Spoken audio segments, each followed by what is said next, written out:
Muito obrigada, Sra. Presidente. Cumprimento o Sr. Ministro, a Sra. Secretária de Estado, que acompanha os Srs. Deputados. Eu queria começar, aliás, as questões que eu queria colocar têm precisamente a ver com estas questões da reforma da área do euro e outras matérias europeias e pegava precisamente nas últimas palavras do Sr. Ministro para recordar que a primeira proposta de folgo abrangente sobre uma reforma da área do euro foi, de facto, apresentada por um Primeiro-Ministro português, o Primeiro-Ministro Pedro Passos Coelho, em maio de 2015, sendo que muitas das ideias que têm sido, entretanto, defendidas pelo atual Governo mantêm essa mesma linha que tinha sido apresentada na altura, em 2015. Mas queria precisamente falar sobre esta matéria da reforma da área do euro e para dizer que aquilo que nós percebemos daquilo que foram as conclusões do Conselho do Eurogrupo de dezembro, aquilo que tem sido anunciado, é que, de facto, a criação de um orçamento para a área do euro com funções de estabilização em caso de choques assimétricos, mas também funções de apoio à prossecução de reformas estruturais, está ainda longe de ver a luz do dia. Alguns progressos têm sido feitos em termos da linguagem incluída nessas declarações, mas são demasiadas as incertezas e as dúvidas para podermos ter uma expectativa realista de que venha a acontecer num horizonte previsível. Aliás, gostaria também de saber, no que diz respeito à posição do Governo e no que concerne à prossecução dessas reformas, o que é que este fundo acrescentaria àquilo que já está previsto de alguma forma na proposta de perspectivas financeiras plurianuais que temos em cima da mesa para o próximo quadro.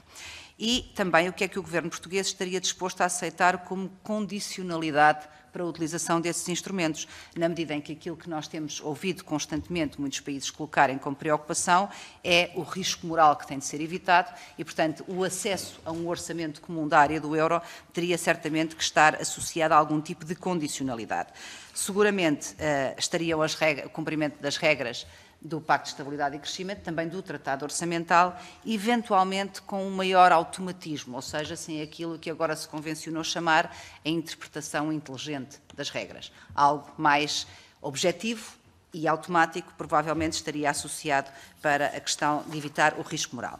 Aliás, a entrevista que já foi aqui hoje falada, e referida até pelo Sr. Ministro, dada pelo Primeiro-Ministro no fim de semana, tem uma frase que diz, e estou a citar, Portugal sempre disse que a prioridade tinha de ser financiar reformas para melhorar a convergência, sem prejuízo de dever ter também uma função de estabilização, o dito orçamento da área do euro.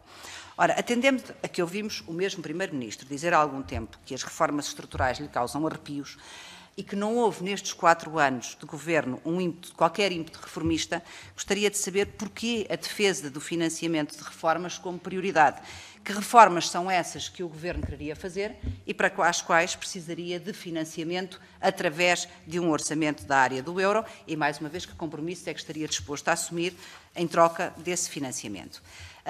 Disse ainda também nessa entrevista ao Primeiro-Ministro que a fratura Norte-Sul tem vindo a esbater-se e tem uma frase muito curiosa, entre outras razões, pela demonstração, abro aspas, quer pelo Governo português, quer pelo grego, de que a orientação política não era incompatível com o cumprimento dos compromissos.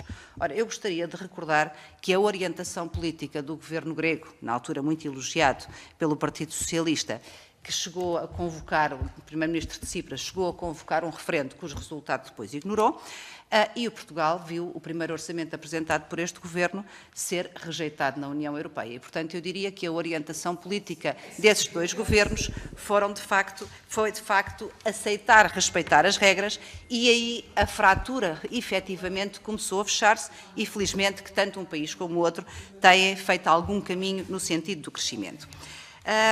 Por último, a questão que queria colocar tem a ver com uma outra questão que tem a ver com a questão da harmonização fiscal. E o Primeiro-Ministro defende que é preciso ser pragmático e ir criando as bases para uma futura harmonização fiscal através de mecanismos de cooperação reforçada. Mas o ponto é, se são os países que têm neste momento impostos mais elevados, que estão disponíveis para entrar neste mecanismo de cooperação reforçada, eu diria que o que é expectável é que a harmonização nivele os impostos por cima, porque o problema coloca-se com a concorrência fiscal daqueles que têm impostos mais baixos. E eu não percebo como é que isso vai ajudar, primeiro, a resolver o problema de concorrência fiscal de quem aplica impostos mais baixos dentro da própria União Europeia, e gostava de saber se o Governo português estaria disposto, no âmbito desses mecanismos de cooperação reforçada, a considerar uma harmonização que alivie o esforço fiscal das empresas em vez de o agravar. Até porque nós tivemos notícia hoje de que, de facto, a carga fiscal em Portugal em 2018 voltou a bater um recorde. Há sempre uma previsão no orçamento que ela desce, mas há sempre uma concretização em que ela sobe. Isto também tem sido recorrente e uma constante nestes últimos anos. E, na verdade, aquilo que nós gostaríamos de saber é como é que a criação de impostos europeus, uma harmonização fiscal, nivelando por cima os níveis de impostos, vai ajudar àquilo que é a competitividade fiscal do nosso país, da Europa enquanto região no mundo, e como é que podemos garantir que essa harmonização e a criação eventual de impostos europeus vai ou não vai resultar numa carga fiscal mais agravada também para os cidadãos nacionais, já que isto às vezes parece um bocadinho a versão à escala europeia de perder a vergonha de ir buscar dinheiro a quem o está a acumular. Muito obrigada. Muito obrigada.